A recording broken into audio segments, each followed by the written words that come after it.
Very good. Thank you. Well, welcome everybody to the 2022 Measure T Renewal Investment Plan Steering Committee meeting. Today is March 17th, 2022, St. Patrick's Day. So hope everybody's having a great time. We will go ahead and start with initial actions that need to take place in terms of making sure we have the interpretation services and so forth. So Georgina and Dina, why don't you go ahead and take over at this point? You know, we'll go ahead. Go ahead, Dina. Very good. It's just about the simultaneous interpretation in Spanish will be available during today's video conference. The event that combines the mayor. Rod, you're not on mute. Thank you, Rod. Okay, Dina, sorry. To join interpretation mode, please select the globe icon at the bottom of the screen, select Spanish, and mute original audio. We will ask that all participants choose a preferred audio channel, either English or Spanish. Alex? Buenas tardes, perdón, y bienvenidos al webinar del día de hoy. Interpretación simultánea en español estará disponible durante la videoconferencia del día de hoy.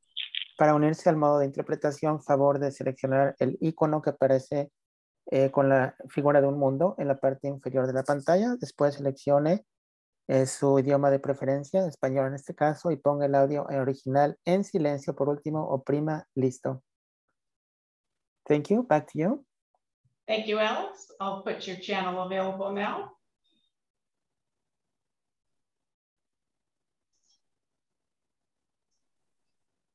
We'll just wait a minute or two so that they can shift over to the other channel if they desire to.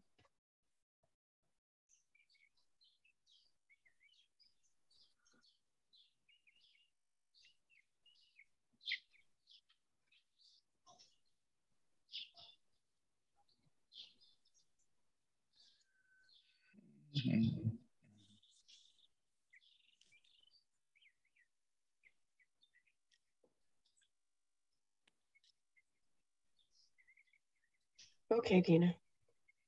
Okay, microphones will be automatically muted today. Video will be off for all public attendees. Our video will remain off for all public attendees, even while speaking. You can post your general questions in the Q&A box. Use the raise hand feature to direct questions to the speaker or steering committee. For attendees that join by phone, *9 is the raise hand feature. Phone callers, please use *6 to unmute and mute. And if you're called upon to speak, please state your name, agency, organization, or special interest group, and speakers are limited to 2 minutes. Thanks, Georgina. Thank you. Do we want to go through, Rob, would you like us to go through the public comment period protocol? Yes, that'd be great. Thank you. So there are 2 opportunities for public comment during the meeting today. There's one at the beginning of the meeting for items that are on the agenda. And then there is one at the end of the agenda for items that are not on the agenda. So any other additional topics that the public would like to bring up. The steering committee is a working group and is responsible for development of the renewal investment plan for Measure T. It will ultimately recommend approval of the plan to the Madera County Transportation Authority, MCTA. The board will then take action to approve the plan and will request that the Board of Supervisors place the ballot measure on the November 2022 ballot. If you have any comments related to specific projects within neighborhoods or communities throughout the county, such as desiring a roundabout at an intersection or the extension of transit service, please direct those types of comments to the city or to the county as applicable. It's really outside of the jurisdiction of this committee to respond to specific projects other than the regional projects once we get to the regional list of projects, which won't be at this meeting today. Steering committee won't be addressing any specific project needs other than major regional transportation projects, as I just noted, along state highways or major arterials. And again, that won't be during today's meeting. So with that, I'll turn it back over to you, Rob. Okay, very good. Thank you, Georgina. So let's go ahead. Oh, no, that's Rob, it's good. So let's go ahead and jump into public comments. Are there any public comments regarding the items on the agenda that are based on the protocols mentioned by Georgina? I see one, Madeline Harris. Yeah, before we jump into public comment, I think we brought this up at the last meeting, actually. I would recommend and ask that we switch that so that at the beginning of the meeting, folks have the ability to comment to items not on the agenda.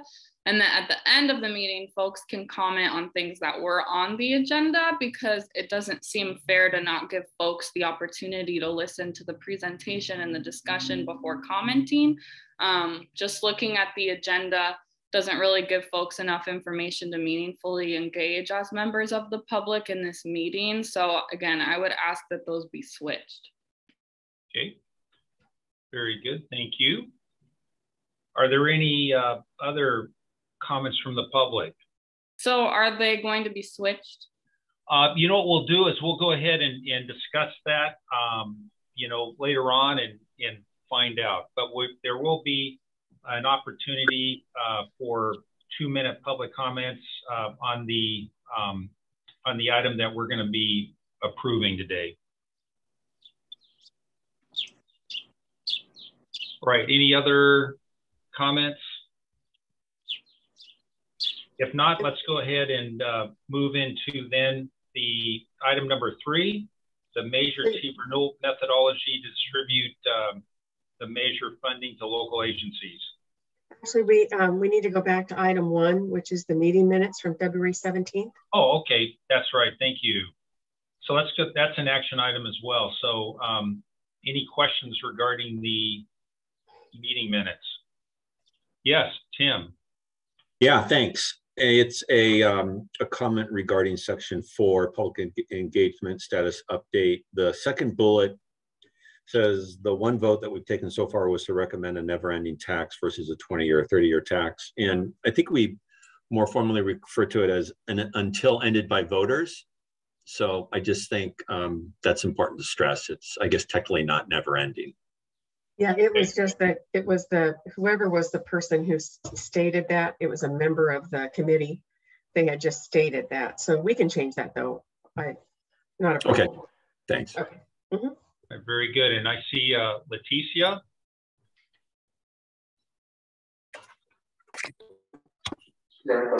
Hi, give me 1 second. I'm so sorry. And I believe that that's for public comment. Leticia is helping a few residents who don't have computers to connect so that they can provide public comment.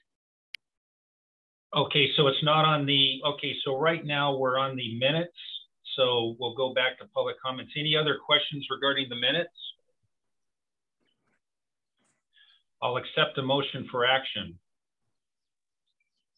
So moved, Fraser. Second. Okay, is there anybody who is not in favor of approving the minutes? Say so. If not, sounds like there's no objections, so the minutes are approved for February 17, 2022. So let's go back to public comment. Hi, thank you so much. I'm here with residents from La Viña, and they're gonna make a comment. Thank you. Okay.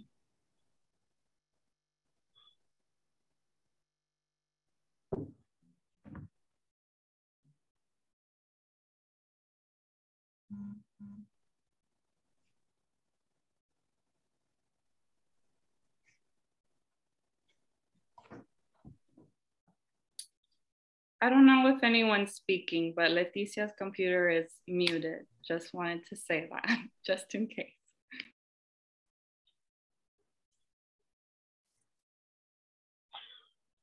All right, any Leticia? Thank you for your patience. Here we have the first resident, Doña Silvia. Buenas tardes, mi nombre es Silvia González, vivo aquí en Ladina, tengo ya 24 años de estar aquí. Tenemos más de 6 o 7 años que estamos viniendo a las juntas y les hemos pedido al condado que nos pongan banquetas,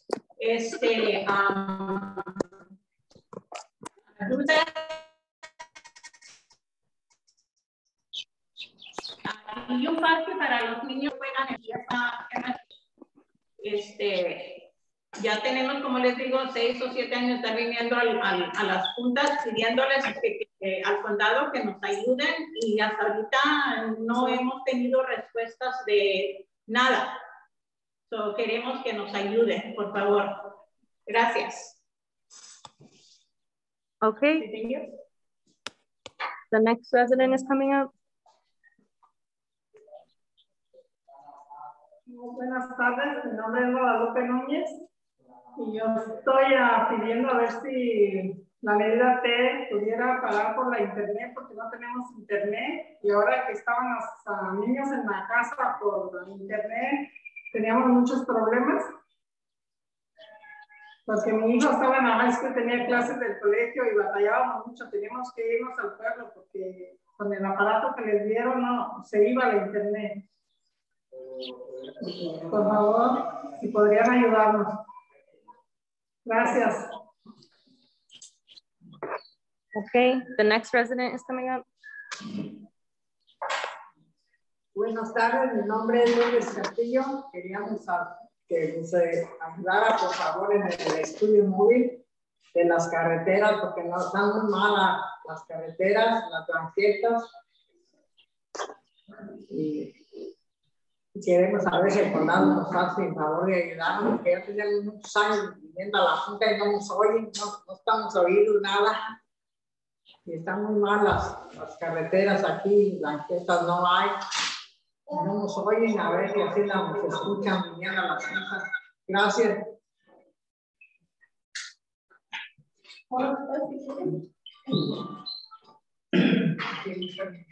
Buenas tardes, mi nombre es Ascensión Aguayo. Tengo muchos años viviendo aquí en la vida y no he mirado, nos estamos siempre viniendo a las juntas, pero no hacen caso. Yo les he dicho de una luz que está por la calle donde yo vivo y nomás dicen que sí, pero no vienen a arreglarla y en la noche estamos oscuras esa calle. A ver si nos escuchan y por favor nos arreglan esas luces. Gracias.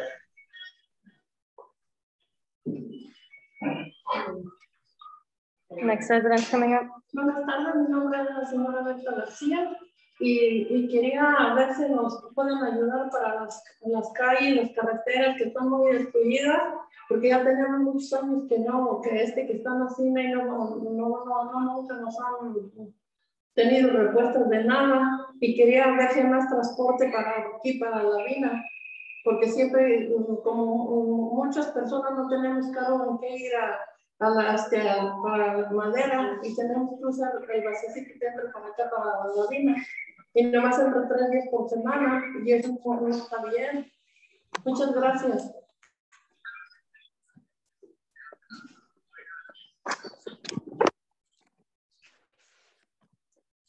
Hola, soy residente de La Vinda. Estamos pidiendo ayuda para todos los que nos puedan ayudar para tener arreglos aquí en La Vinda, como es las luces, banquetas, un parque recreativo para los niños. Queremos también un centro comunitario de salud. Otra cosa, pero no tenemos aquí como quien dice, un salón para recibir enfermos. Ocupamos muchas cosas y queremos que nos ayuden. Si es posible, den su opinión para poder estar uno conforme con todos ustedes, de que nos van a ayudar y no tenerlos en mal concepto a ustedes. Gracias. Okay, next we have Maria, or not Maria, I'm sorry, Amalia from Centro Binacional. Hi everyone, my name is Amalia and I want to just make some comments. Okay, so just wanted to say that the communities that we work with don't want to see any more road or highway expansion. They want to see the current roads that they use right now fixed because it causes a lot of car expenses for them. They constantly have to fix their tires and they don't have that kind of money. Another thing they want to see is more public transportation. Especially since they don't, a lot of the communities we work with, they don't drive, so they depend on walking around or not the public transportation. And they rely on that because that's how they get to the doctor's appointments, that's how they do grocery shopping, or that's how they go visit their families. And another thing I want to say is that the county or you guys aren't doing enough outreach for Measure T. We've been doing a lot of outreach and almost everyone we talk to have said that they haven't heard about Measure T and they want to be part of it because this affects them directly. And another thing I want to say is the meetings that you guys have, it's from 1:30 to 3:30, which is an inconvenience because a lot of the communities, they work during that time, so they can't attend the meetings even if they wanted to. And as you guys know, this is like barely the second meeting that you guys provide Spanish interpretation. And before that, there was no Spanish interpretation at all. And to me, that makes it seem that you guys don't care about the communities. As you guys know, Madera has a very large population of Hispanic people who speak Spanish. So I think that's all I have to say. Thank you. Okay, and I'll be the last to give public comment.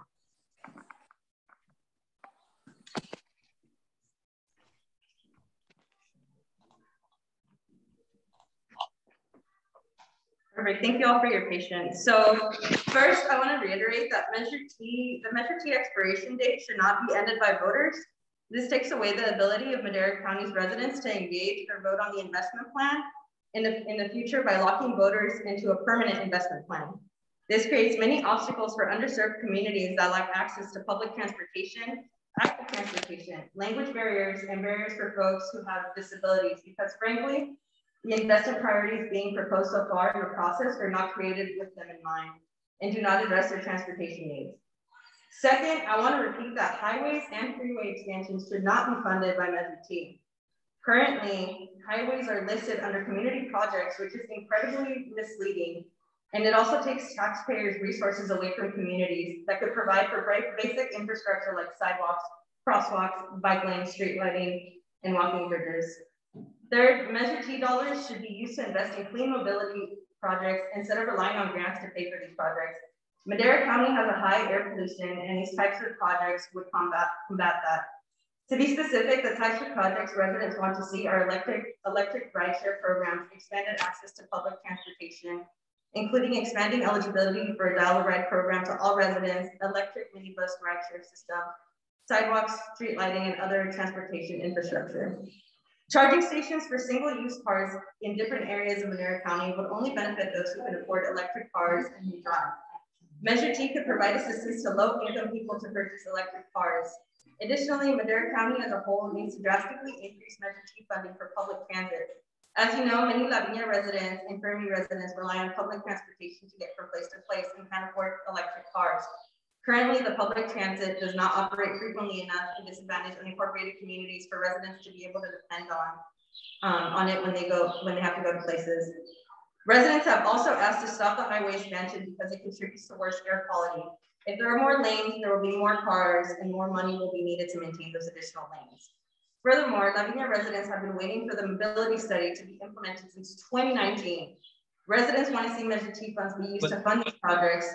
They also want to see installation of solar power. Can you wrap this up? It's you're about 2:20 right now. Okay, sounds good.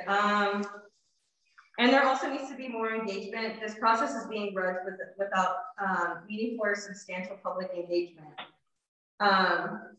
We ask that instead of rushing something to the ballot by July, we take the next 18 months to meaningfully and equitably engage community on where they want to see their sales tax dollars go and how long they want the tax to last, so we can do it the right way in 2024. Thank you. Okay, thank you.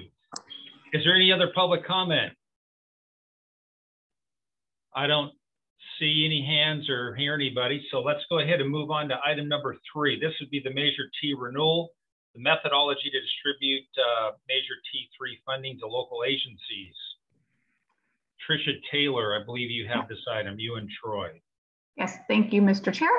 At one of our past meetings, I think it was the last meeting we had, we shared with you, you see it on your screen right here, the examples throughout the state with the various self-help counties on how they allocate funding to the various local jurisdictions.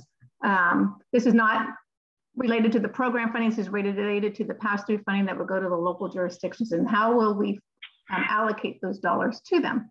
And so after reviewing and the various options throughout the state, staff is prepared to make a recommendation that we move forward with the population as our formula to use to pass through the funding to the local jurisdictions.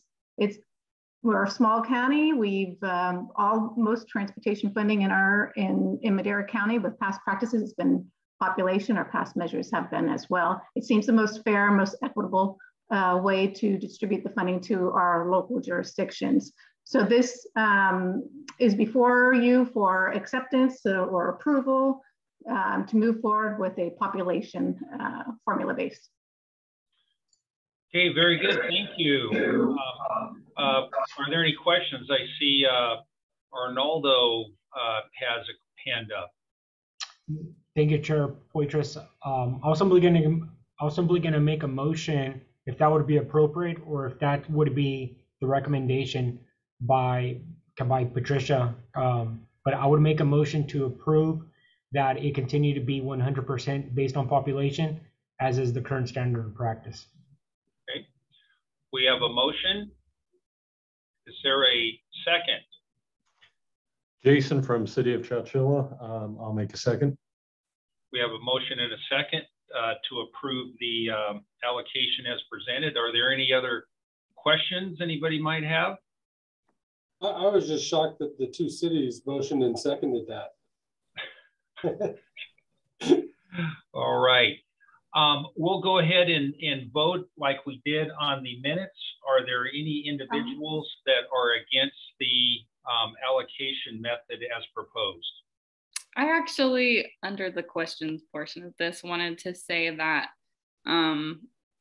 again, the public hasn't been consulted about this. Like, I think this is a really critical question about how Madera County taxpayers and residents' money is going to be spent. And so I think that before the steering committee votes on a recommendation about this, there needs to be substantive, equitable, and meaningful community engagement done on this question, on questions like the duration of this measure and how people's money is going to get spent, because we just heard from like 8 people that they don't feel like Measure T has been meeting any of their transportation needs in their communities. And so before we make decisions like this one, like, we need to consult with the public. And I don't think it's fair to push through an investment plan for the 2022 ballot without asking people what they need and what they want out of this.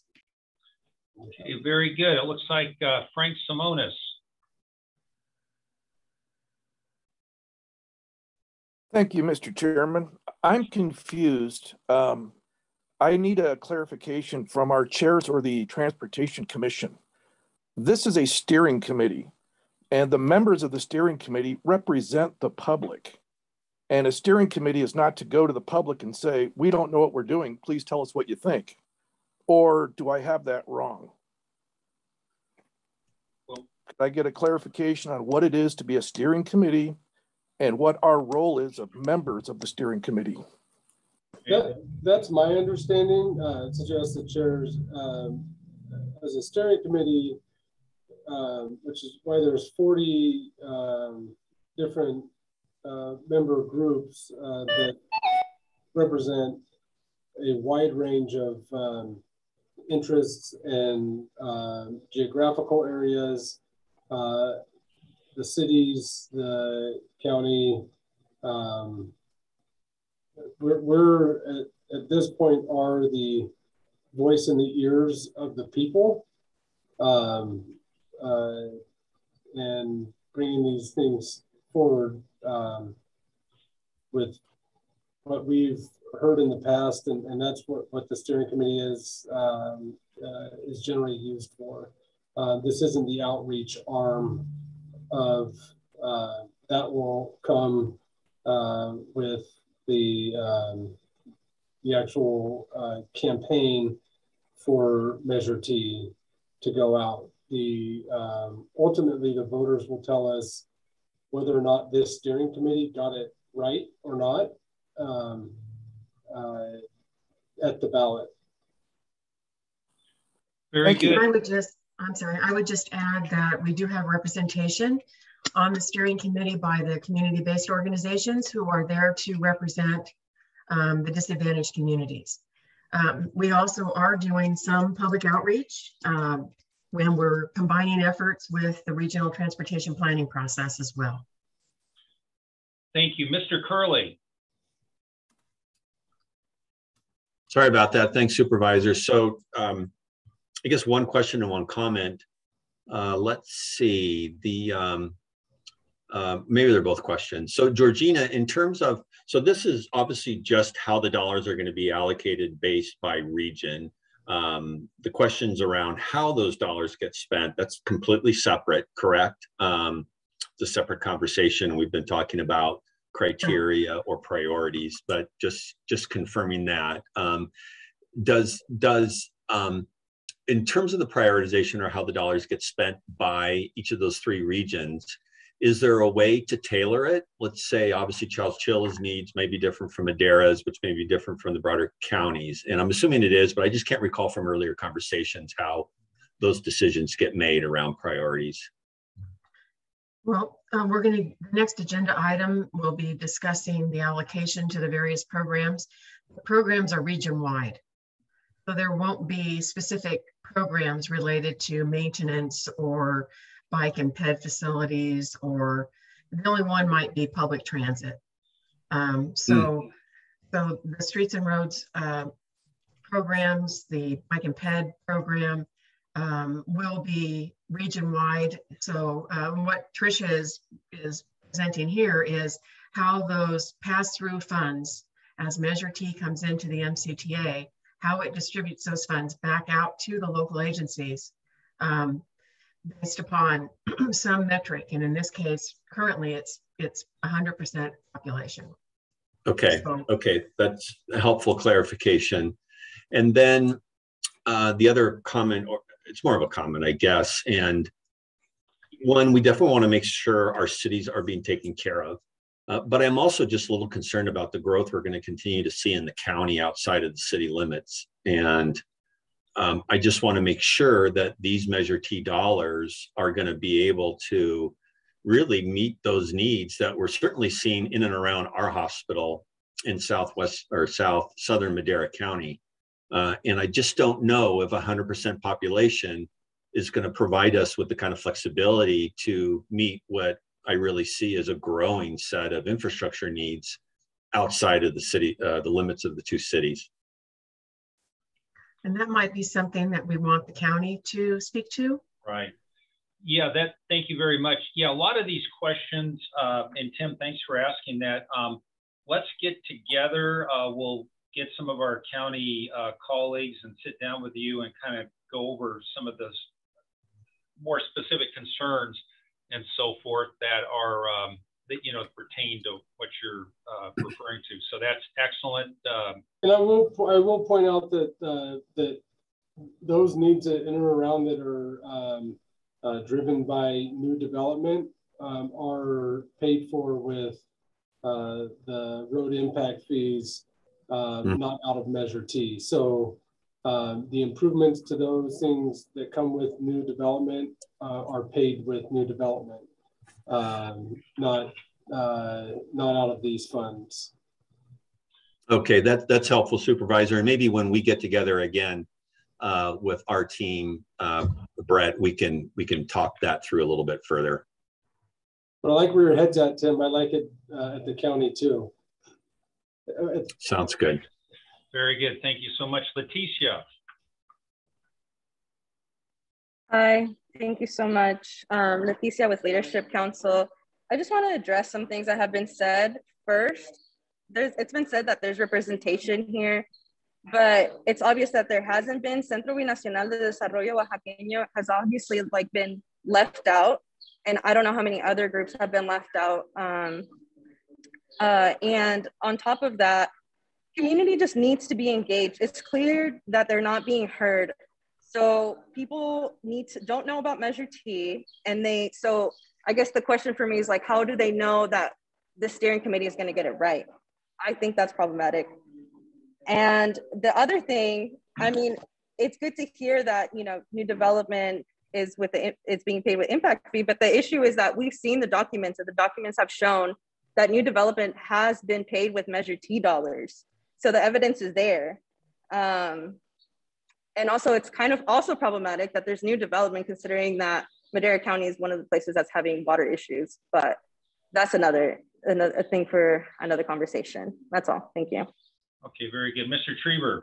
Yes, thank you, Chair. And I think it's already been spoken to, but Isia and Madeline, right?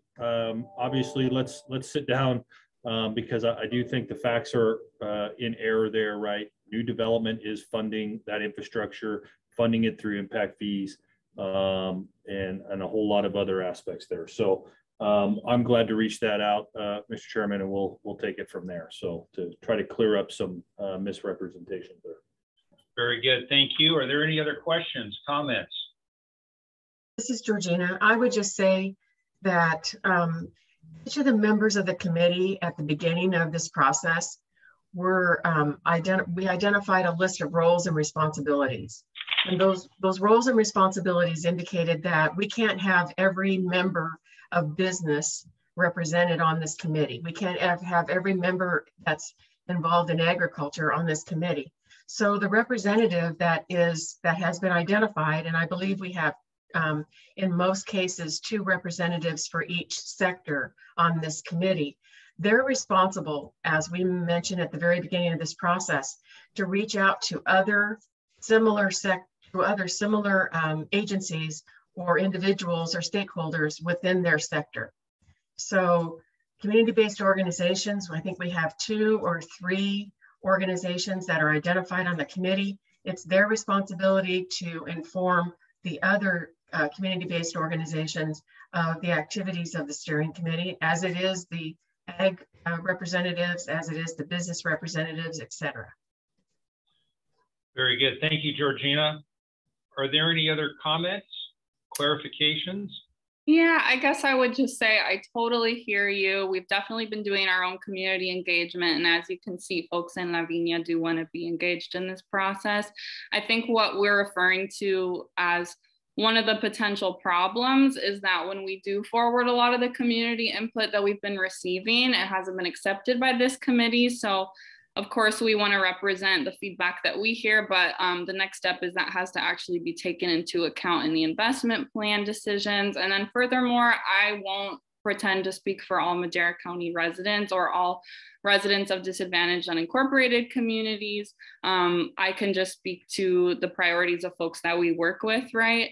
And then lastly, with regards to Measure T subsidizing and facilitating sprawl, when we look at the proposals to fund State Route 41 expansion and lots of other interchange expansions with Measure T for the upcoming investment plan, that is a key example of Measure T dollars going to facilitate sprawl development and worsen air quality. So, that's one of the concerns that we have. Okay, very good. Thank you. Debbie Bray.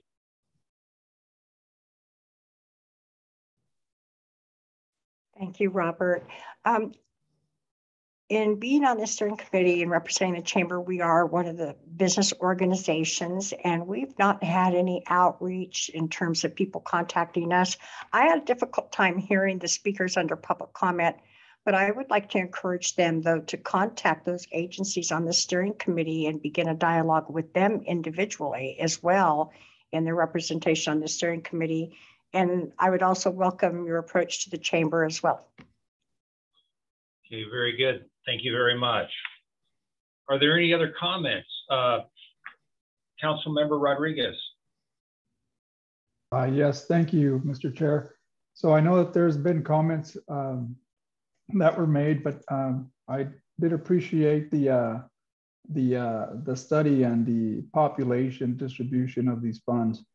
One of the questions that I might add, and again, this is to Tim Curley's point earlier, is newer development that's coming by. Obviously, there's growth in certain areas. The city's expanding in growth. The county's expanding in growth. I'm sure Chowchilla is expanding in growth. One of the questions that I haven't really got an answer to, or we haven't asked, is where do these revenues come from? We all know they come from the sales tax, but do we have regions that show where the sales tax are generated? Are they generated mainly in the city of Chowchilla, city of Madera, the county? Do we have any other information? And I only say this because if we're going to have a measure that's going to be ended by voters, it's good for them to know where these funds are coming from and how we're generating these funds. Although they're sales tax measures, it's hard for me to see where. I'd like to track or follow the source of money. If the majority or 70, 80% is coming from the county, and that would be good for the county residents to know that a lot of these funds are coming from these areas or these new sprawl developments and what have you. So, I mean, obviously the population formula is by far, I think, superior to any other formula that's out there. And it certainly helps all of our cities. But it's also good to be transparent and be able to see where the funds are being generated. And I'm not sure if that's something that this committee can be tasked to do, or maybe it's something that we can get in the later presentations as we move forward with this measure in the future. And the other questions that pop and arise, then we can answer that and address those at that time. So, Mr. Chair, yes. If I may add, this was brought up at one point several meetings ago, and we've been trying to retain HDL to assist us in identifying where those funds are. We finally have them under contract. I believe that they are working on this for us at this time. I'll have Troy provide a status on that, since he's been working directly with HDL. Troy, are you there? Yeah, thanks, Tricia. So I have been communicating with representatives from HDL. Part of the process whenever you set up a new client is you have to get the state to authorization to release the data, and sometimes that takes time. And what we've been finding is they've been releasing the data in bits and pieces. So I have some information, but not everything to do a full analysis of where it's being generated. I have, you know, from sectors of the economy, and maybe some of the top contributors as far as the businesses, but not necessarily jurisdictions. And so we're still in the process of gathering all the data for that. And it's taken a little bit longer than we had hoped, but we are working on it. Okay, very good. Thank you. So we'll be getting that information when it's available. Any other questions? If not, we do have a motion and a second on the floor to approve the methodology for allocation that was presented. Are there any negative votes or no votes for this proposal? I can't vote on this without substantive community engagement. Okay, so that's a no vote. Any other no votes? All right, I believe then that based on the members attending, the measure is passed, or at least the methodology passed. So let's move on to item 4, Measure T Renewal Staff Modal Allocation Proposal. Great, thank you so much. This is Georgina.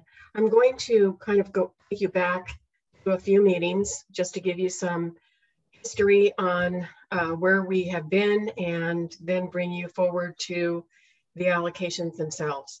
So as you recall, we did present you with, and you have approved, the Measure T renewal plan, programs, sub-programs, and eligible projects. If you recall, there are four different programs. So we have the Community and Neighborhood Streets and Roads program, which covers the local neighborhood and major street maintenance sub-program, local road improvements program, which includes all of these different types of projects noted on the right. Also includes flexible priority, putting the communities and the neighborhoods, identifying what their needs are, and the local agencies know that best. So that's a flexible amount of funding that can be used for any transportation purpose. And then you have regional streets and roads and highways. So those are the four sub-programs under the Community and Neighborhood Streets and Roads program. Next, we have public transit. So these are transit services provided by the City of Chowchilla, City of Madera, and the County of Madera. There are two different types of eligible projects. There are urban and rural fixed route and demand responsive transit services and systems. Those are basically the systems that are out there today, and just extending those out into the future and enhancing them. And then we have new and innovative public transit services and systems. New technologies, new types of service that are coming up and are starting to be talked about more frequently. The third program is the Active Transportation Program, which is covers bicycles, pedestrians, and trails. And of course, all the eligible projects are noted. And then the final program is the Clean Transportation New Technologies Program. That's a competitive program, and all of the various different types of eligible projects are listed, including carpools, van pools, transit-oriented development, incentive grants, micro transit, et cetera, micro mobility. So these are four different programs that have been approved by the committee, and based upon those programs, we are continuing to move forward. It's really the basis for everything that occurs from this point forward. So one of the first things that we need to understand is why the local transportation program should be the foundation of Measure T. All of us know that all the different modes need to use streets and roads in order to get from point A to point B, whether it's a bicycle, whether it's a pedestrian, whether it's a transit bus, and of course, vehicles and trucks, et cetera, for goods movement. We need to protect the existing multi-billion dollar taxpayer investment that's already been made in Madera County. When the roads were built, they need to be maintained over time. Early investment in community and neighborhood street and road and transportation infrastructure is only going to cost more if it's not maintained. And so if it is maintained, it significantly reduces the cost to provide for future repairs. Well-maintained streets and roads, they do have a longer life span, and therefore any future repairs can be delayed. Over 90% of Madera County's overall modal trips, and we have a chart in our presentation today that provides for this, are automobile trips. So 90% of the trips that all of us make are made by auto or truck. The other modes are represented by bikes, transit, etc. And then a well-maintained local neighborhood street road system does enhance the economic viability of the county and the communities, and of course improves the quality of life within Madera County. So there was initial Measure T polling that was undertaken by our pollster, and he's actually in the meeting today, and he's going to be providing us with some update on the follow-on poll that is going to be underway. But the initial poll demonstrated that repairing potholes and maintaining local streets and roads was what the voters within Madera County identified as their highest priority. The As I mentioned previously, all the modes rely on streets and roads to get from point A to point B. Some of the examples, of course, public transit. They improve the user experience by providing for a smooth ride. Their well-maintained local streets and roads reduce the cost of maintenance of, the public transit fleet. So the worst condition, if the street and roads are in poor condition, then of course the buses and all of the other transit vehicles are going to have costs associated with traversing across and being damaged in the process. Active sustainability projects, they typically utilize, of course, the local street and road system. So some of the examples are future electric vehicle charging stations may be located on local streets and roads, bike lanes on local streets and roads, and then of course complete streets. That's really where the focus has been over the last 5 to 10 years, has been on providing for complete streets, which means the streets can accommodate autos, transit, bikeways, pedestrian movement, etc. And then rail, local streets and roads provide the last mile connection to the rail station for rail customers, whether they come by auto, public transit, or they walk to the station itself. So from the polling that was done by Tim and True North, they had identified there were a number of questions in the polling. If you recall, this was some time ago. Question was, in terms of projects and services, which types of projects do you want to see Measure T funding allocated toward? And the #1 response was fixed potholes, as you can see here. Strongly favor was 76.4%, somewhat favor is 20%. So about 96%, it received a 96% approval rating. And then the rest of the projects fall from there. For the most part, they are street and road projects, complete street projects in your area, reducing traffic, maintain safety improvements along 7, 9, 12, State Route 41, etc.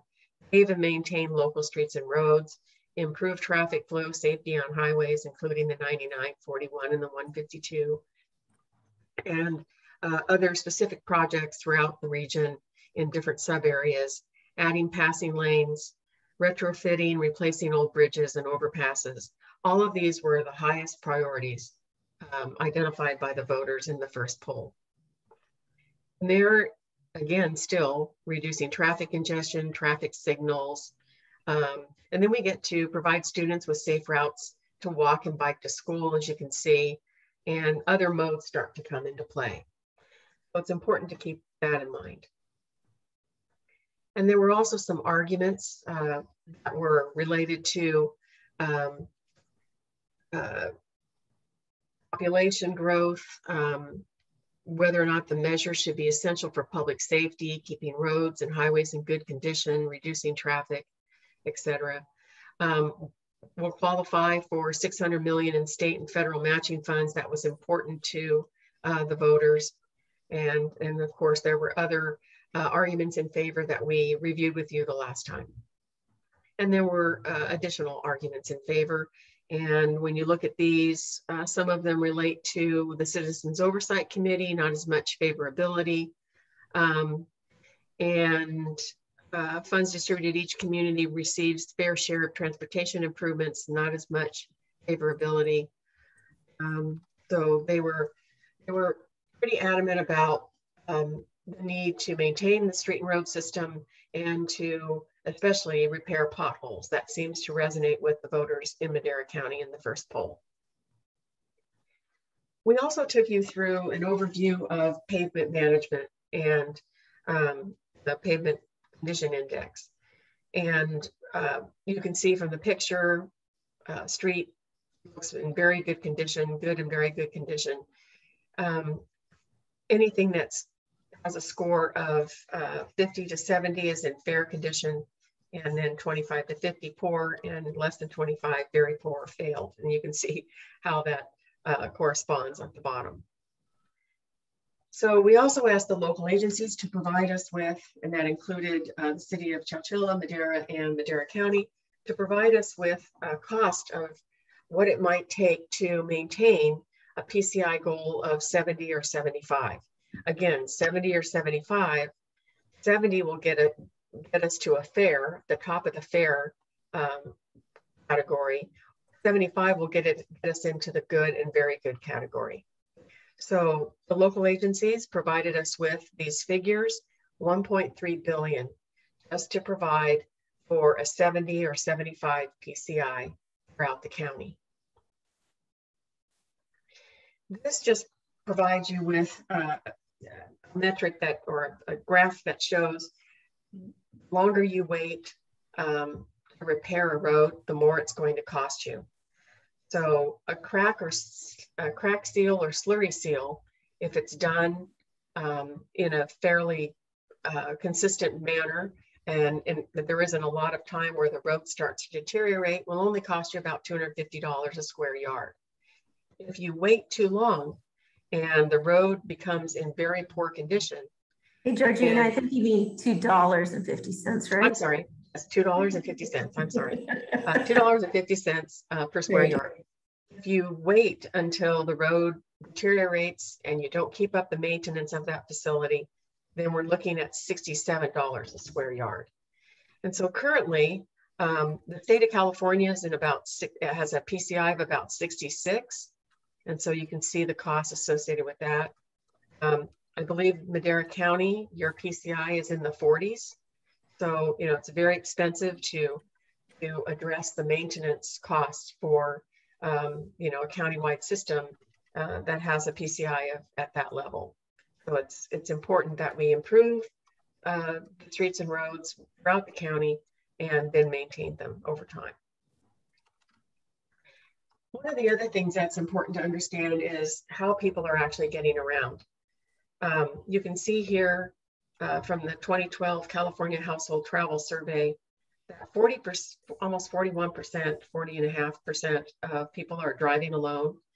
Another 19% are sharing a ride with someone, so there's a driver and someone else.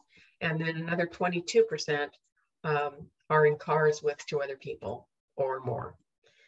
Transit is at a very low percentage, and it's not really showing a figure here. I think it was 0.0001 or 0.002, so it's not showing up. Walking is at 16%, which is fairly good, and then biking at 2.1%. This is from the statewide California Household Travel Survey that was done in 2012. There are some more recent figures from the traffic model that Dylan has available. So if someone wanted to look into those, they're not far off from what I'm showing you here. Hey, Georgina, this is Dylan. Yeah, our traffic model is actually calibrated using data like this because this is really the best available source we have for mode splits to use for our validation process. The Central Valley is in the process of actually doing our own California Household Travel Survey in the future. So we'll be using that in our future iterations of the model as well. Great, thank you, Dylan. Good point. Hey, Georgina, it's Tim. Quick question on, I guess, the definition of trips. And I'm thinking of it in particular the context of the walking. And you may have said it and I missed it, but trips are defined as what, particularly in the context of walking? Making a trip from your house. Usually all trips start at a residence, and then walking to the store, walking to school, walking to other services, walking to their job. Okay. Yeah. All right. So it's obviously not casual walking. It's not getting out to exercise. It's walking to go somewhere to do something. That's an important part of the daily living. This is Dylan again. Yeah, I was going to say for trips, especially from something like the California Household Travel Survey, there's several purposes that are either your point A and point B. All the trips are point A to point B. So there'll be a home category, a home to work, home to school, home to recreation, shopping, and so on. And then for just random anything, there's even other that would be your less typical, maybe you're chasing your dog out the house that got away kind of trip. But the survey itself captures a lot of things, but it filters them all into a purpose for what your point A and point B is. Yeah, they could be home to the park. So but that yeah, home to work, home to school, those make up a big, those type of trips that usually start at home and end either at a place that you're going to work at or where you're going to shop at, or there are other categories too, services and so on, but those fall into where you're going to have the most trips at. Okay. Okay. Thanks. Thank you. Derek Robinson. Derek, you're muted, buddy. All right. Can you hear me? Yes. All right. I'm sure that since the gas prices have went up drastically, more people are walking, more people are sharing rides, and I've seen more people riding bikes. So I'm sure the percentages has changed. Right. Thank you. Excellent. Well, thank you. All right, Georgina. Okay. So I'm going to turn it over to Troy now, and he's going to take us through about 4 or 5 slides. Troy? Thank you, Georgina. So the next few slides, part of any technical analysis or when we're putting together plans or proposals or different things, we always have to make certain assumptions or look at certain information and decide how we want to handle that. And so I just want to cover maybe what some of those assumptions are, or what lead to an allocation proposal that we'll get to here in a minute. Part of what we looked at was a 30-year horizon, a 30-year assessment of revenues and needs through that 30 years. And then we also looked at a 4% growth rate, which is a conservative growth rate. We looked at the current measure T measure and the growth rate for that. We looked at the previous measure A growth rate. That was the previous measure. And what does the history show us? And so using a 4% growth rate is a good conservative number to use based upon that history. And so based upon that, the 30-year potential 30-year measure T renewal revenue could be up to approximately $866 million. So next slide. So some of the highlights or some of the assumptions that we made based upon what Georgina just covered was we assumed that we need to continue investments in the local road system, including neighborhood streets. We assumed that in the local program that there would be complete street funds that would be eligible for those type of projects. And complete street projects, as we know, are sidewalks, bicycle lanes, those other active transportation projects that are connected to our local street and road system. We want to make sure that the local program has that flexibility and eligibility for those type of projects. If they're going to rehab a road, well, maybe they need to do the sidewalk as well at the same time. We also assumed on the regional program that the main focus would be on protecting our current investments rather than on the system expansion. And then also for the first time, we assumed that we would have a dedicated source of funding for active transportation projects. This would help in trying to secure and leverage state grants and other funding sources for these types of projects. And so that's very important. I think that we make that assumption that yes, we need to have a dedicated pot of money for active transportation type projects. Next slide. And then some other highlights. We assumed that we would continue allocations for public transit, that there would be availability of funds for clean transportation type projects, including the ability to adapt to existing and new future technologies that may come. Also, that average funding levels for the local and public transportation programs would be higher than the current measure. And also, we would assume an administration allocation of 1.5% to help administer the measure and do everything necessary to do that. Next slide. Some other assumptions is we looked at the RTP, or the Regional Transportation Plan. We recently completed a project prioritization. I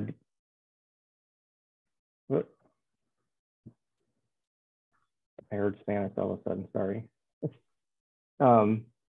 we assumed that we would have, with a project prioritization database, we took all the projects and needs that are listed there, and we tried to capture all those needs in there. Now, keep in mind, all those needs in the database aren't necessarily assumed that they'd be completed in the 30-year time frame. It's listing the databases to list all of the needs that we are aware of right now for the foreseeable future that makes sense from a planning perspective.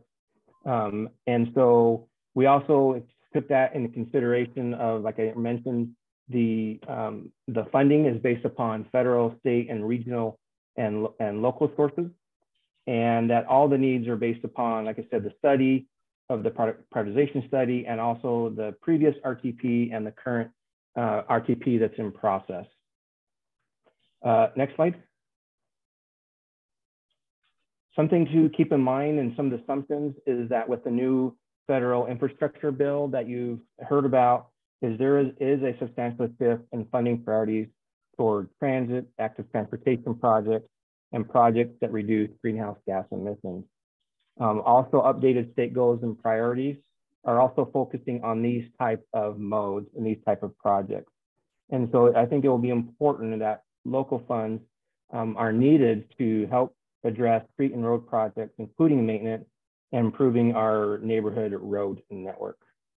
I think that has covered my slides. I think next slide is back to you, Georgina.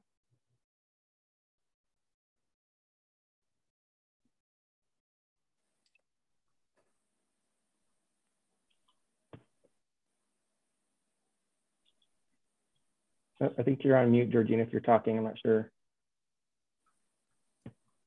Sorry, I just want to make sure there weren't any questions of you before I went on. No problem. Nope. I'm happy to answer any questions. I know looks like there are Madeline. a couple of questions in the chat, but then, yeah, go ahead. Madeline has a question. I've been holding in my questions because I thought it would be better to wait till the end, but I figured while there's a pause for questions, I should ask the ones I have so far now. So I guess in terms of questions for you, Troy, when we talk about focusing on those, local neighborhood streets, one of the issues that folks that we work with in La Viña and Fairmead have had on Measure T is not seeing the funding for, local streets go in their communities because the pavement management system is being utilized. And so, like population centers are being prioritized. So my question is, how can we ensure that the needs that folks in La Viña were speaking to at the beginning of the meeting with like getting local streets in their community repaved and repaired is like prioritized, and that disadvantaged unincorporated communities aren't left to the last of the line of needs? That is a good question, a good comment. Something that we've thought about ourselves.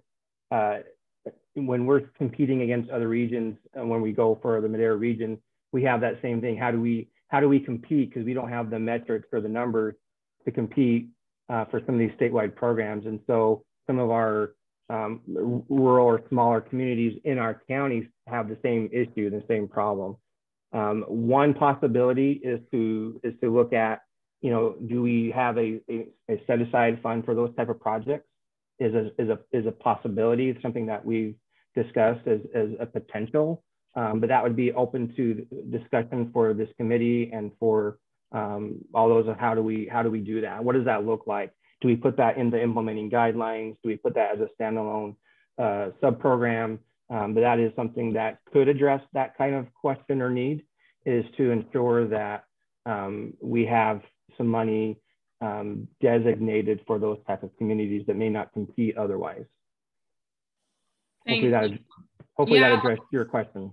That's really helpful. And I really think we need to talk about that as a committee, because I know we've brought up wanting to introduce an equity component into that methodology. So figuring out some concrete ways to do that would be great. That was the main question I have for you. I have a bunch of questions for Georgina, but I can save those to the end. Okay. Okay, very good. Let's go ahead and continue. Okay, I'll turn it over to you, Georgina. Okay, well, actually, I'm going to turn it over to Ellen. She's got this one slide on public transit. Ellen? Okay, good afternoon. This particular slide summarizes what we presented to the steering committee recently, but we did want to emphasize that public transit is a major form of alternative transportation in the county.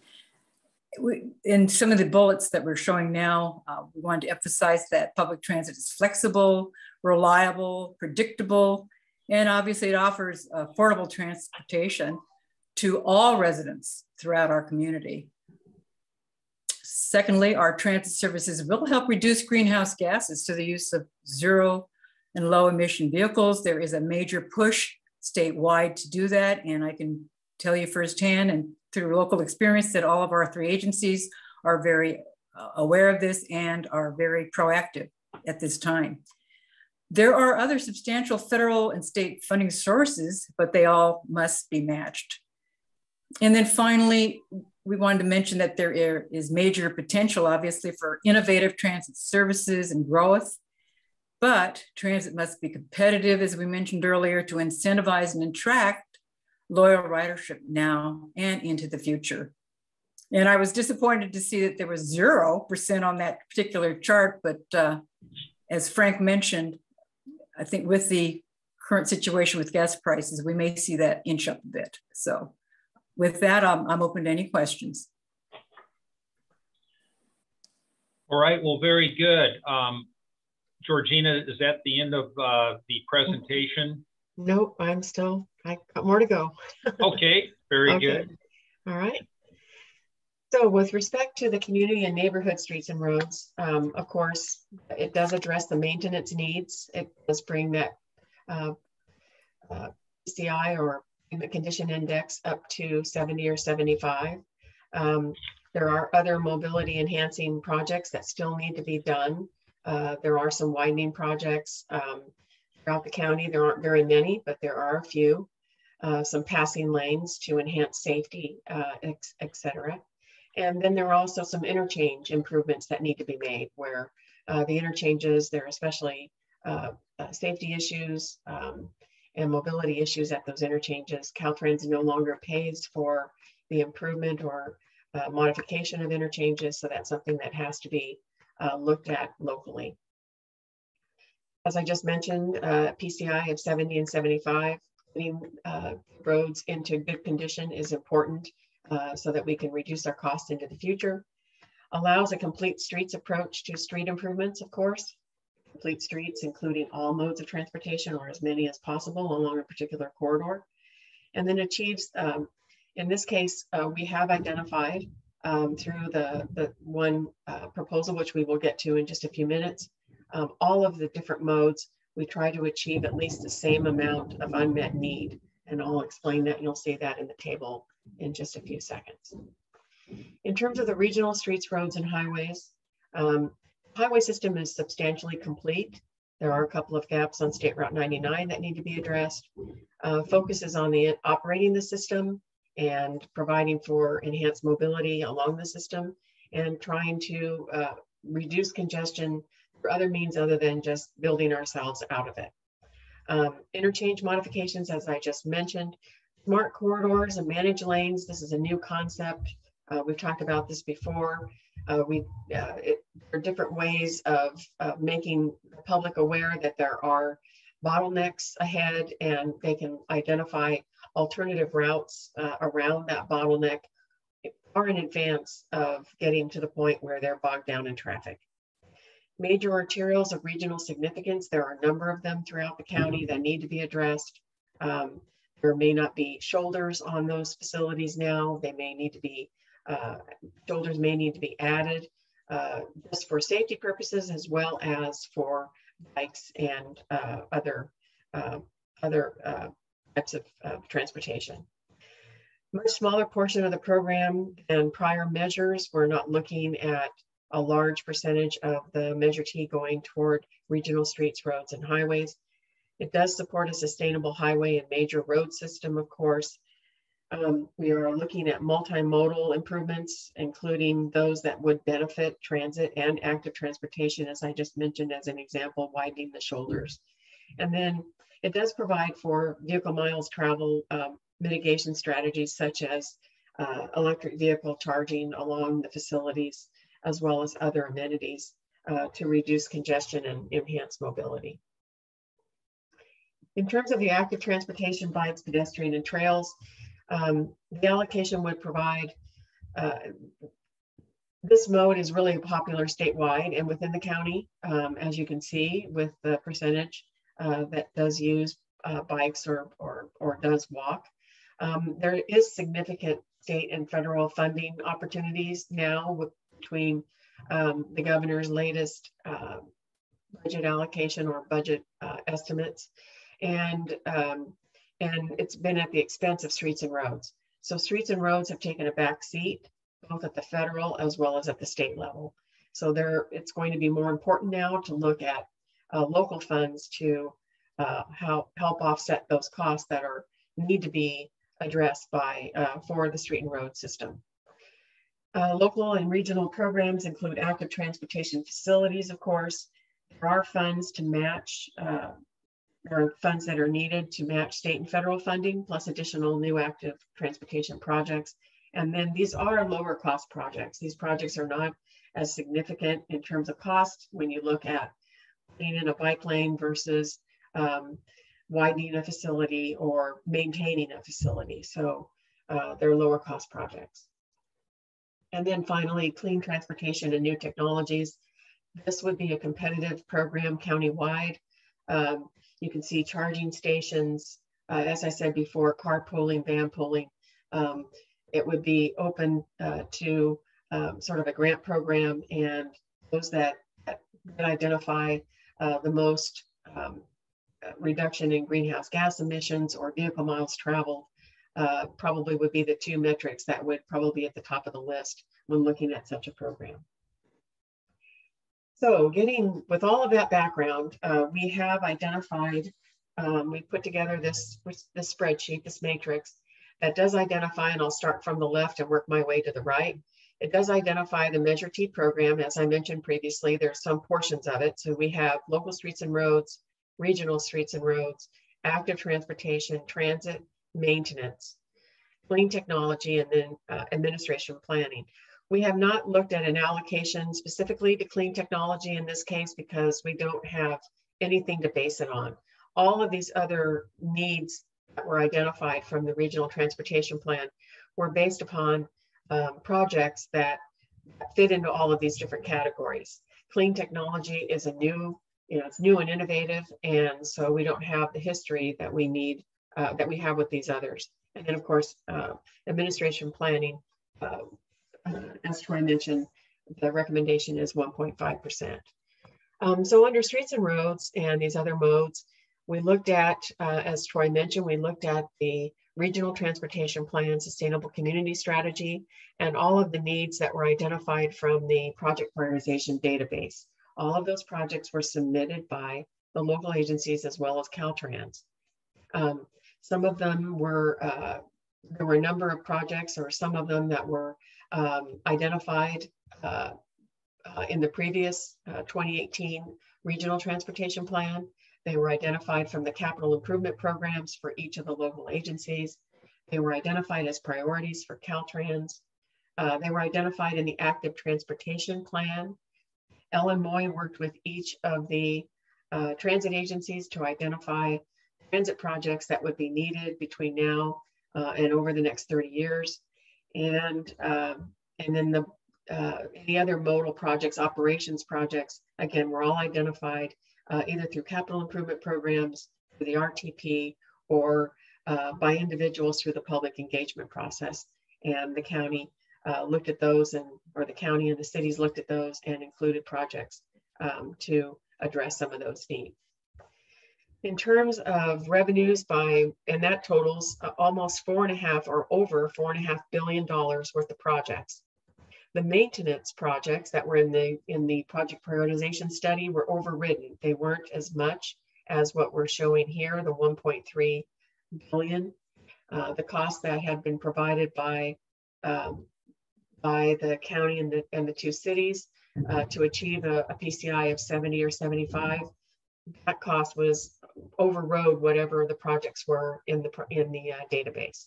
So we listed the 1.3 there. In terms of revenues, Troy mentioned that the revenues were also projected.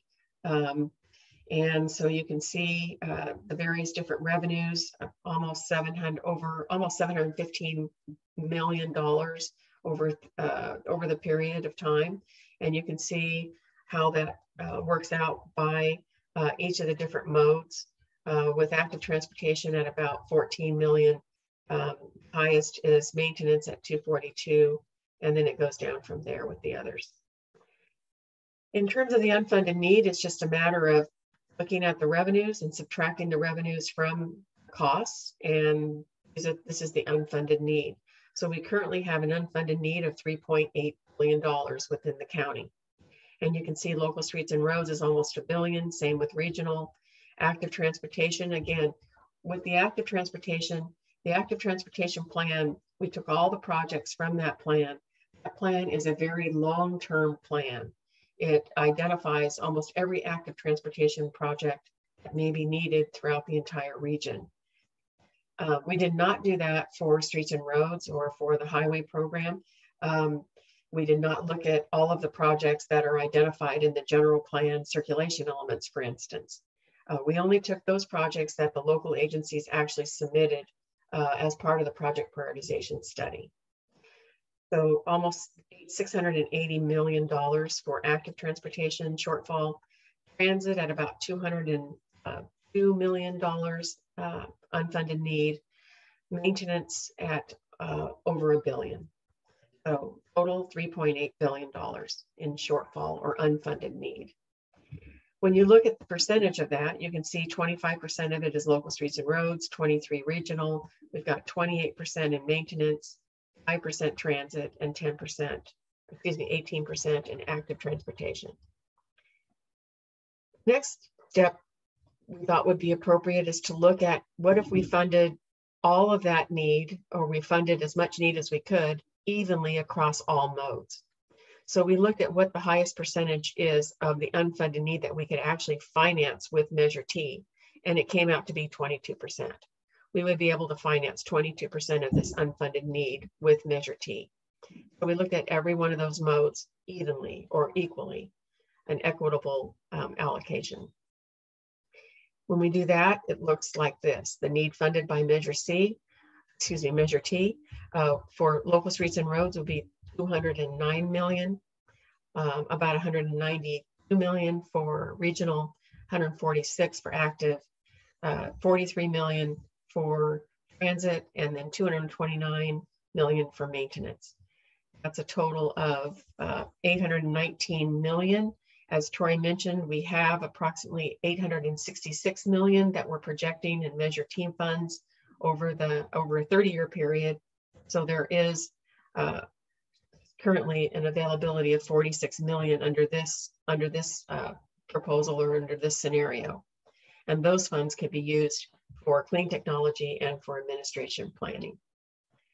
When you look at the percent of the allocation of Measure T funding, what these percentages mean in terms of how much Measure T is going to each one of these different modes, you can see that local streets and roads is at 25, regional 23, active transportation 18, transit 5, and maintenance at 28. So there's not a lot of difference between the percentage of unfunded need and the percent allocation of Measure T funding as a standalone.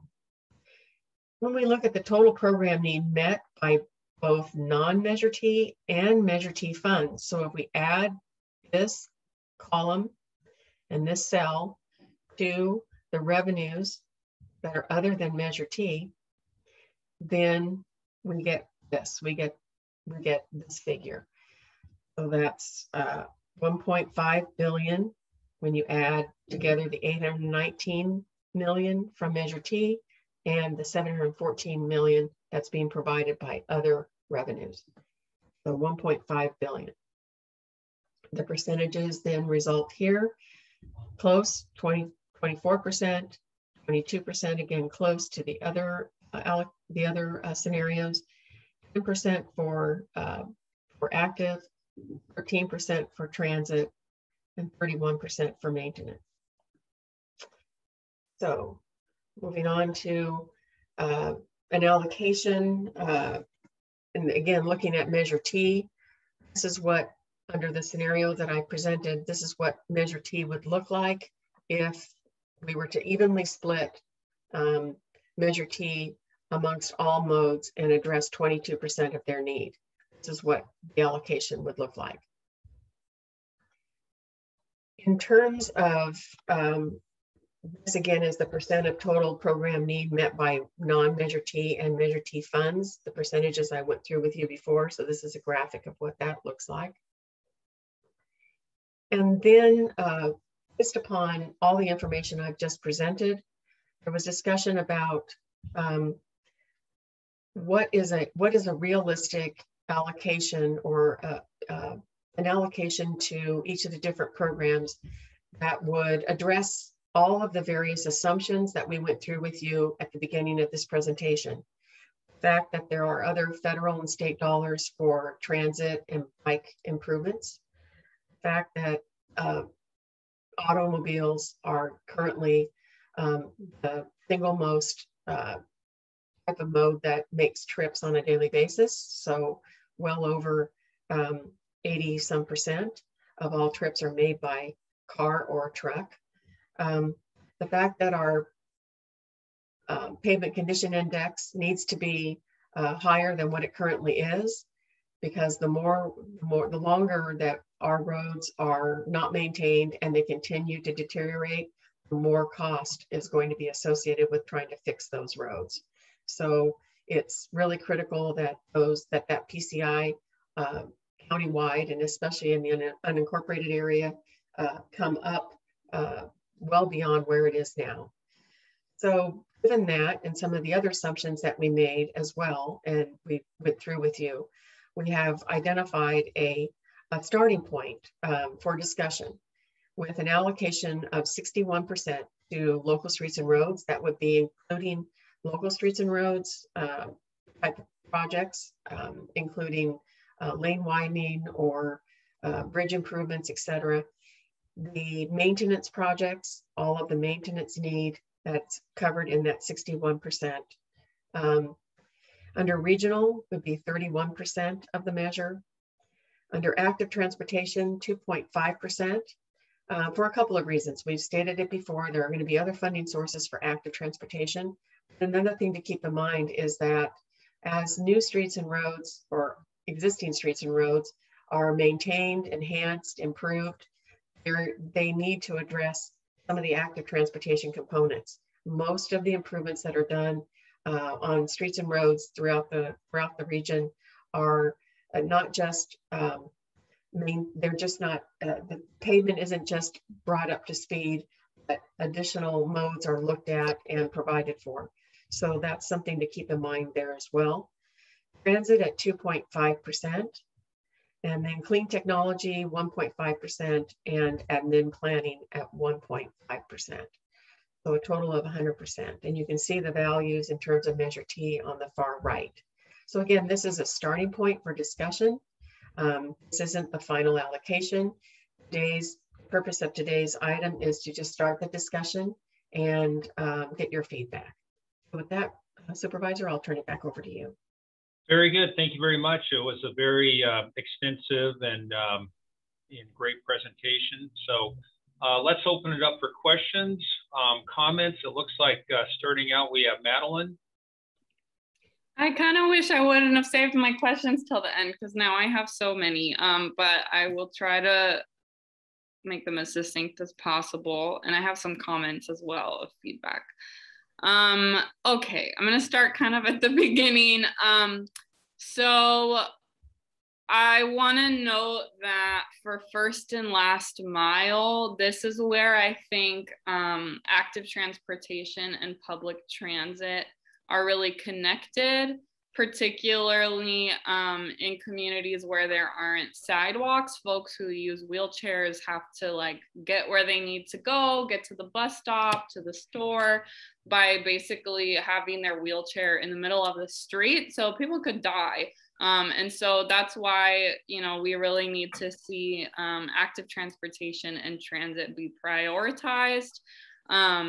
And then when you say that you're keeping the percentages low for active transportation and public transit because there are other grant opportunities,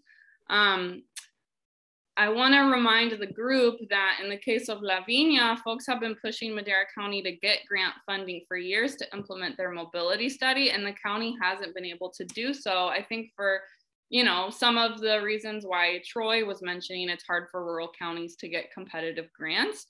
So again, that's why we need a local funding source over which the jurisdictions locally have some control to prioritize active transportation and transit. And I'm really frustrated that we're not seeing that happen. I'm frustrated that we're not seeing that happen because we've brought that up at just about every steering committee meeting. So that would be the top priority change I think needs to happen to this proposal. And on that note, I was a little bit unclear if, so is the proposal for 18% of Measure T to go to active transportation and 5% to transit, or is it this 30-year assumption of 2.5 and 2.5? Sorry, can you run that question by me again, Madeline? Sure. I was confused from the two pie charts that you shared if you meant that the proposal is for 18% of Measure T funds to fund active transportation and 5% to transit, or is the proposal for it to be 2.5 and 2.5? It's at 2.5 and 2.5, what's on the screen currently. Yeah, so that's a big problem that's a big problem that's not consistent with the feedback that we're hearing from residents at all, or the feedback that we've been giving to the committee throughout this process. So that's one thing. And when you say that Caltrans will no longer pay for the interchange improvements that you want to see happen through Measure T, the reason for that is because my understanding is that the state is no longer going to be funding capacity expanding projects. And so framing those as safety issues or as mobility enhancements isn't necessarily the truth. We need to look at ways like funding public transit that would actually reduce the amount of vehicle miles traveled and the amount of cars on those interchanges, not frame those as safety issues. There are other ways that will contribute to cleaner air quality that will address that than just continuing to expand them. So that needs to be taken into consideration for the regional and the local streets and roads categories so that that's taken out. And then on EV charging, that should be EV charging stations that should be paired with like low income assistance programs so that to I think a point that Chair Poitras has made a few times so that, you know, folks in the region who might not be able to afford electric vehicles can actually benefit from those mitigation measures. One of the things we've brought up repeatedly as well is that the clean technology category should not be competitive. And I'm seeing that that is still being framed as a competitive project. So we need to see clean mobility projects be accessible to all communities and not force communities to be pitted against each other for those. And then when you said that you were basing the need for active transportation projects based off of a list that the jurisdiction submitted, I just wanted to clarify, did Madera County submit Lavinia's mobility study as one of those projects? That mobility study had been identified in the active transportation plan, the regional active transportation plan, then it may have, yes. I'd have to go and look. Yes, Madeline, we did. And then when Mike Navarro talks next, he'll probably let you know that every time I talk to him about that plan through the Clean California constantly, and Lavinia is not in District 1 anymore, and it's still important to me for that. Don't tell anybody in District 1. Just kidding. But you know, these are still things that are important and that we're continuing to push for at the county. And yeah, Mike had to. I've been to his ear for quite a while on it. So. Mm-hmm. Yeah, so I just want to make sure that that project is included in the priority projects for ATP so that we can make sure that projects like that one get funded. And then I had one last comment, which was, which was that, okay, this is a question. If the assumptions that you're working off of are 30-year assumptions, how can the committee approve a permanent investment plan until ended by voters? Like, wouldn't a 30-year assumption correlate to a 30-year measure? Well, until ended by voters, when we get to the implementing guidelines, we're going to need to identify times when the plan should be revisited and should be updated or revised to reflect new emerging technologies or changes in mobility. So this plan will be looked at and will be revised at certain increments. And those increments haven't been defined yet. We haven't identified those. That's something we're going to be doing as part of the implementing guidelines. It could be every 10 years, 5 years, 10 years, 20 years, 30 years. It hasn't been determined. But staff will start to work on that once we get past this allocation process and work with the committee to identify a time frame that makes sense for everyone. Okay, thanks. Okay. And then last thing I promise is on clean technology. I'd actually like to see a methodology get developed that would take into account like how many tons of vehicle related emissions need to be reduced to get the region into air quality attainment, and then calculate the vehicle trips that need to be reduced from there to estimate what programs would cut those emissions out and would also account for the population growth that's expected. So I would actually argue that even though some of this clean technology is new technology, that the need is knowable, right? Because we know that the region is not in air quality attainment. And so we need to look at what it's going to take to improve the air quality. Thanks. All right, Mr. Navarro. Thank you. Good afternoon. Appreciate time. Appreciate all the great conversation this afternoon. Before I stop, since Supervisor Frazier did mention the Lavinia. Yeah, credit to you, Mal, and the attention you've given this area. It's something that's been put on my radar screen from the efforts you put out there. So thank you for that. And I will say, I think the county is trying. When the Clean California list came out the first morning, I got a text from Supervisor Frazier, why was this project funded?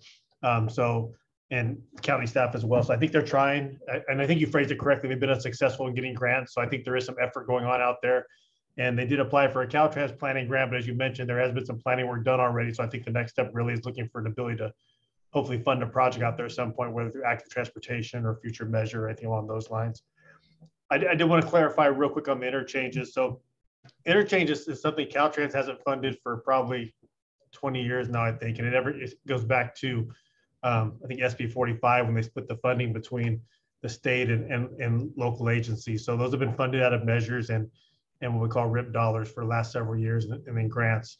We do have the opportunity to do operational improvements and safety improvements at the ramp intersections through our different funding sources. But to your point, it's not our desire to do the large expanding interchange projects. There are a lot of outdated interchanges that do require some bike and ped attention. So going back to the point about active transportation, to me, it's not a pot of money anymore. Theoretically, it's something we need to look at under that lens for every project we do.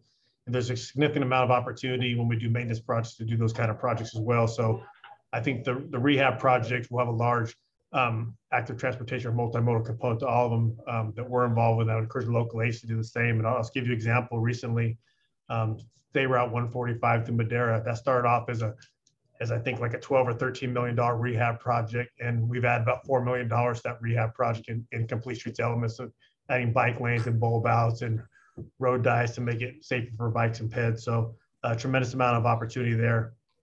I do support the idea of last mile connections. I think those are extremely important. We've talked about, rail ridership, something a focus of the state for interregional travel for 99. But a lot of as pointed out in some recent presentations, I've seen, unfortunately, people have to get to the rail stations via 9 most times, but there isn't a lot of last mile connections that we need to provide for them. So I think that's a great point. And then last comment, I'm not here to take a position on 30-year versus ended by voters at this point, but I just have a question. I know we've talked about what we think it'll produce in 30 years. Have there been any research to show our ability to leverage additional funds if it was ended by voter, a way to accelerate projects by any chance? And if that's been fully evaluated, I think that'd be help with people making a decision on whether what's the best approach. I do agree there should be check-ins because in 30 years, transportation technology is going to change a lot over that time. So I think there needs to be some flexibility in that. But also I know, the duration of the measure has a definite impact on how quick we can leverage and hopefully accelerate some of these much needed projects, because there's a ton of needs out there, as you know, with any program, but just never enough money to go around. And I think all these pots are extremely important. I can't imagine a county without a measure. I've had the fortune to work with a bunch of self-help counties, and a lot of the good work gets done with these measure programs. So I think it's almost imperative that, all the counties in our region, they're lacking funds, have these measures, but we have to get it right. And I think there needs to be some flexibility, so we have the ability to adapt and be flexible to meet all the needs of the people it serves. So I'll go ahead and stop there. Thank you. That is a really good point about the leveraging bonding for projects. When you're until ended by voters, it's until ended by voters. So if the voters are happy with the way the measure is going, then the measure continues. And it's just really the same, even if it was 20-year or 30-year, the voters have the opportunity to stop those measures as well. But bonding agencies are going to look at until ended by voters very favorably and provide opportunities to initiate some of these projects a lot sooner than under any other snenario. And you also said it very well about interchanges and also about how there needs to be access to other modes of transportation. Streets and highways provide a major access to all of the modes, and especially to some of those major rail opportunities that are on the horizon. Right. Thank you very much, Mr. Curley. Yeah, thank you. Georgina, you may have sent it out. I'm just pulled up the appointment for today. But have you sent this presentation to us as well as the other presentations from today's meeting? They're all posted on the website, on MCTC's website, immediately following the meeting. So they will be there. Okay. Yes. Okay, it'll be there. Super. And I think what I'd like to do is I just want to spend more time looking through the numbers. It's really good information, but it's a lot of information, and I'm just trying to understand the percentages that are posted there, where they come from, how they relate to what the polling has identified as being areas of interest. And perhaps if it would be you, who would I connect with offline, Georgina, just to understand these numbers a little bit better and ask questions? Would it be you or somebody else? I think Troy, and Tricia, Patricia would be probably a good start. Okay. Thank you. And the area around transit and active transportation, I am really interested in trying to understand a little bit more, because the percentages seem so small. I understand it's based in part on the fact that there's other funding coming in, but I also just want to get a sense of what the polling says in terms of where the priorities are, and where as a steering committee do we feel some of the priorities are moving forward. So anyway, all right, I'll grab those presentations once they're posted and then follow up with you. Thank you so much. Thank you, Mr. Trieber. Thank you, Mr. Chairman.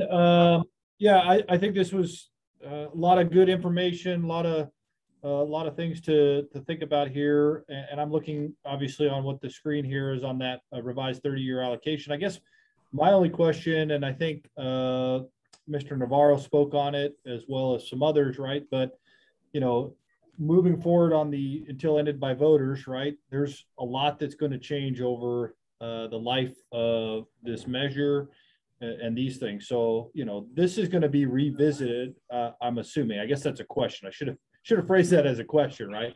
We're going to continue to look at this and the programs, right? If we move forward, because I do just, as I sit here, I think that the table and the documents here as presented and shown here does provide a great deal of flexibility. And especially with that caveat that, we're going to continue to look at this throughout the life of the measure. And I guess that would be a question that I. Yes, right. As I mentioned previously, there will be increments that the committee will discuss. Staff will make a recommendation on how often the plan should be revisited, and they'll look at what the modal trends are, Has that mode share changed? Do we need to make a shift in the allocations after a 10-year period or a 20-year period? Until ended by voters is in perpetuity. So it does require MCTA and MCTC to go back and look at the plan and make adjustments. Yeah, and the only other thing I would add is I think we can all agree that you know, we desperately need the funding and the breakdown here, and then a whole lot more. So, all right, I'll leave it at that. All right, very good. Thank you. And I just wanted to remind everybody we've got about 17 minutes left, and what we're going to do is if we get to the end, if we get to 3:30 and there's still some things that we haven't discussed, those items will be sent out in an email to give updates. For instance, the updates on public engagement, polling, and mailers. So we want to respect your time, and so just wanted to make mention of that. So let's go on to Mr. Wheeler. Thank you, Supervisor. My first question is, what's the difference between the local streets and roads and regional and maintenance? In the previous slides, they were listed separately. Yes, so going back to the programs that we identified up front, you can see here under the Community and Neighborhood Streets and Roads program, we had 4 sub-programs. The local neighborhood and major streets maintenance, so there's maintenances there. Local road improvements included lane widening, bridge improvements, extending a facility, grade separation projects, operational improvements like traffic signals, shoulder improvements, roundabouts, safety enhancements or improvements as noted, smart corridors, as I mentioned previously, and then freeway service patrol. So these are the different types of eligible projects under local road improvements. Under flexible, that's transportation related projects. You can use it for any transportation purpose. And then under regional streets and roads and highways, those are major highways. They're all state highways. And then there are also major arterials within the county, such as Avenue 9, Avenue 12, Core State Route 41, some of the Cleveland Avenue in Madera. So some of the other major arterials that provide for intercommunity connectivity and access. So that is what the difference is. So local streets and roads is this, regional is here, and then maintenance is here.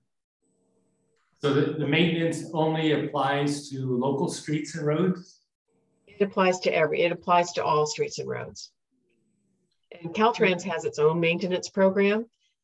So it's not inclusive of any Caltrans facilities. So the Measure T funds, the matching funds that will be gotten with the Measure T funds, or matching, or however you say that, they won't go to Caltrans projects, or they will? Not in terms of maintenance.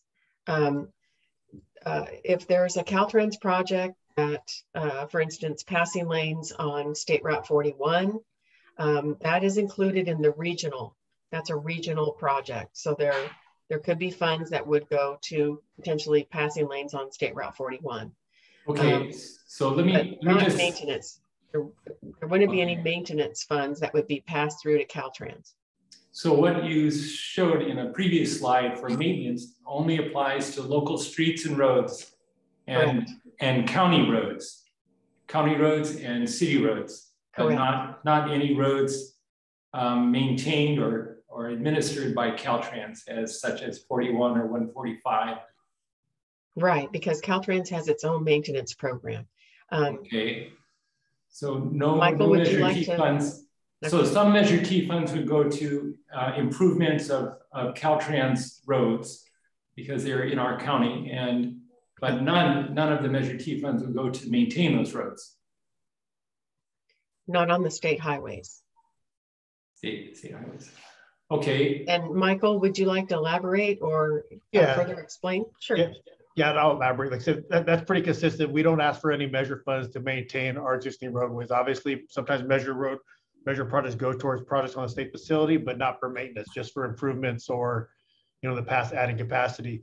The only opportunity I could foresee where I think it'd be a benefit to the measure program and Caltrans for us to combine those funds would be if we did some kind of a partnership project where if maybe the county or the measure had a project that was in the proximity of a Caltrans project where we combine efforts and do one more holistic project where there'd be cost savings if we administered it and to save the measure program money to implement it that way, but not just strictly for rehabbing of a Caltrans facility.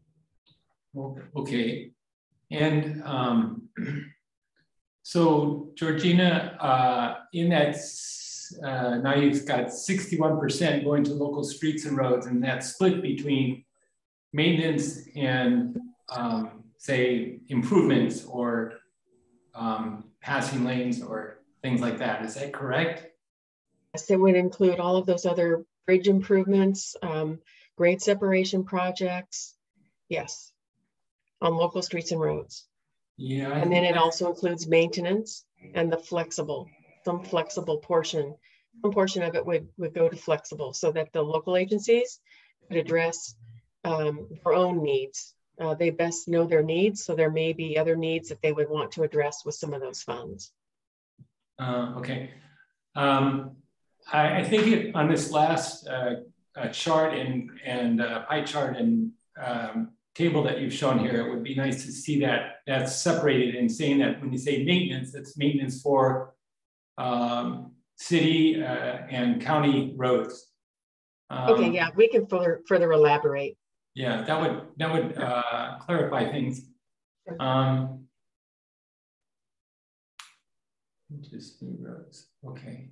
And these projects for there are different projects. Some for the, as you said, the road improvements of local streets and roads, not the maintenance.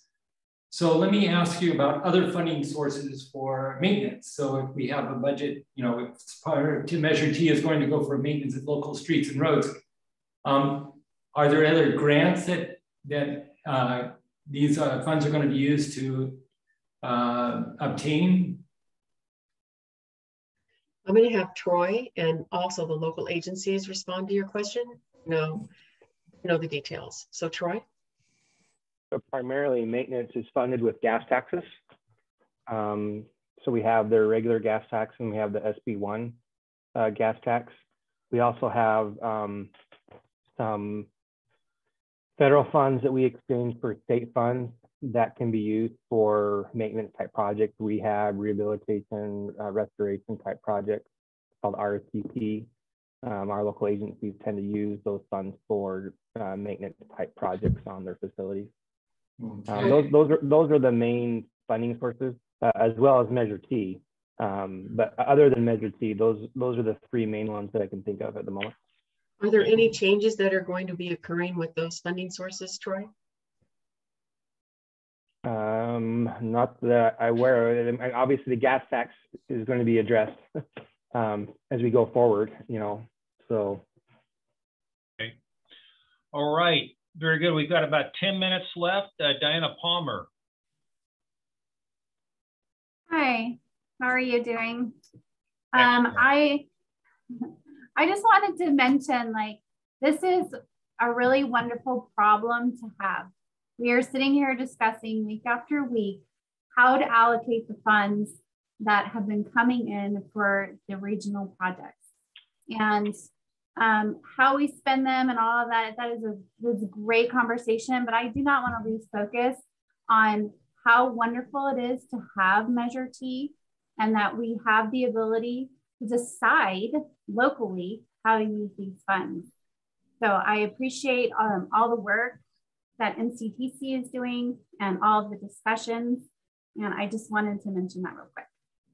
Very good. Thank you very much. Great comment.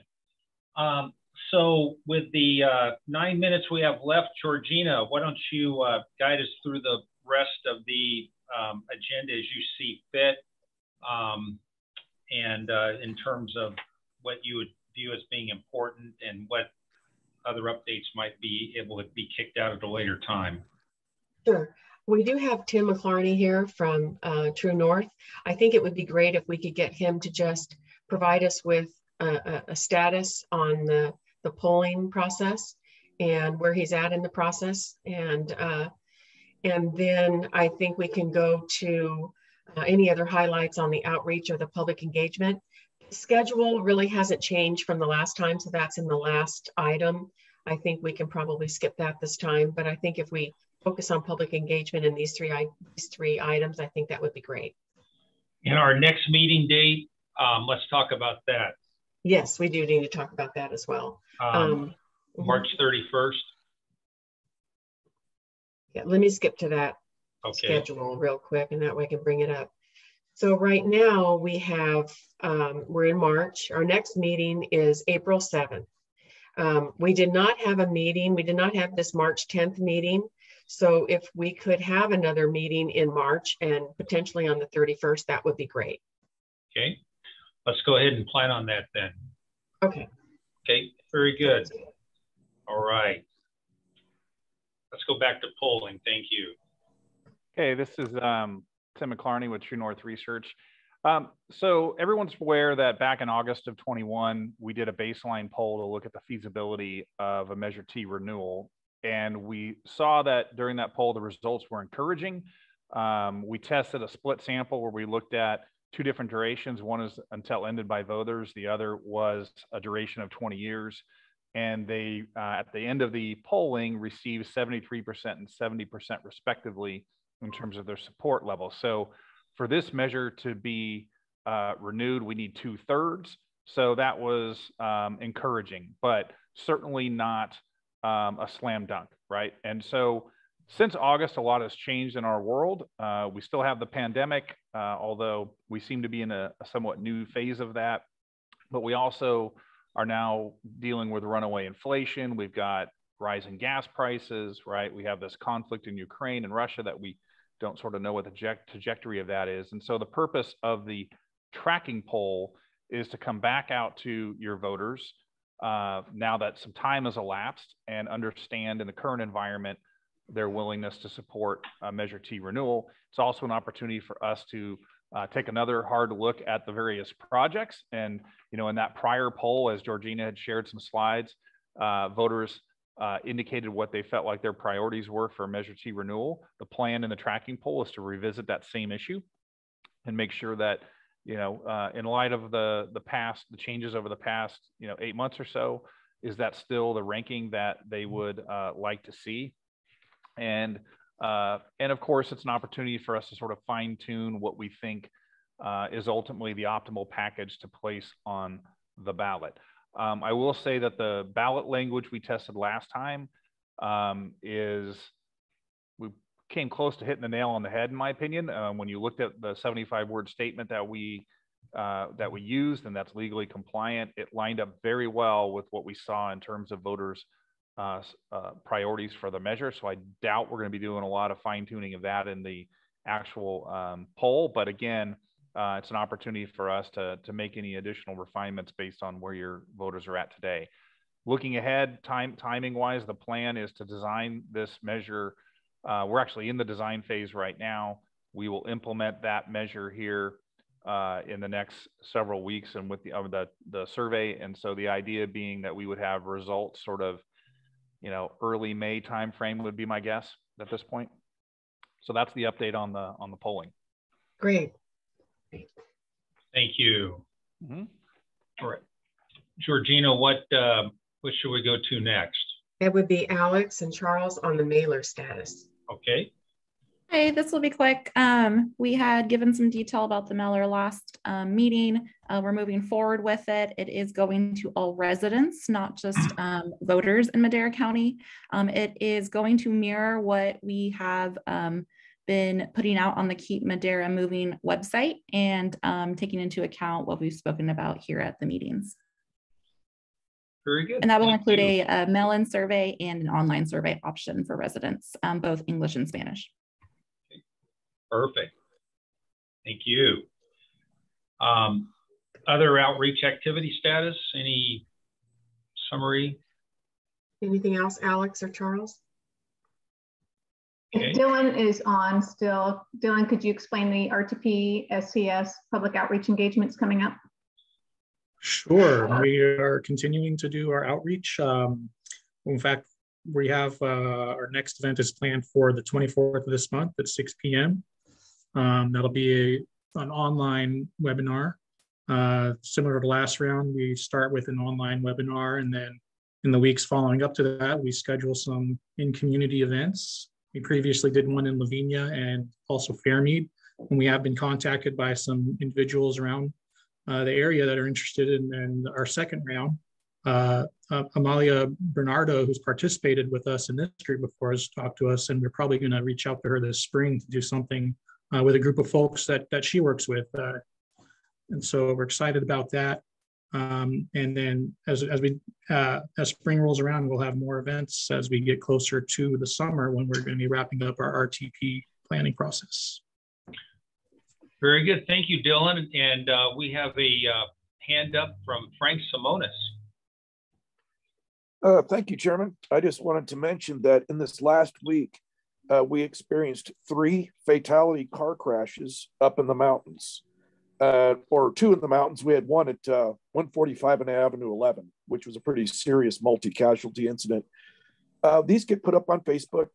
There's a District 5 does it. We do mountain fire emergency Facebook pages, keep the community informed. And we get a lot of feedback, or I do because I manage these. And it was a good opportunity to bring up what Measure T does, how the Transportation Commission actually is aware, is involved, and what planning is being done to improve the roads. And I was able to bring up that Measure T is coming up for renewal. Here's what it does. Here's how it can help the county. And it was amazing the feedback I got, because people went, aha, okay, that's good. So I'd like to encourage the members of our group here, since we're representing our community for Measure T, talk about it, let people know what it's for and how we're using the money, because our goal is, let's get it passed. Right. Thank you very much. Great comment. And thank you for being a great advocate. Thank you. Are there any public comments at this time related to items not on the agenda? If not, it is 3:29. And if there's no other comments, we will adjourn the meeting. Thank you very much. Well done, Rob. All right. Appreciate it, everybody. Thank you so much. Have a great weekend. Take care. Bye.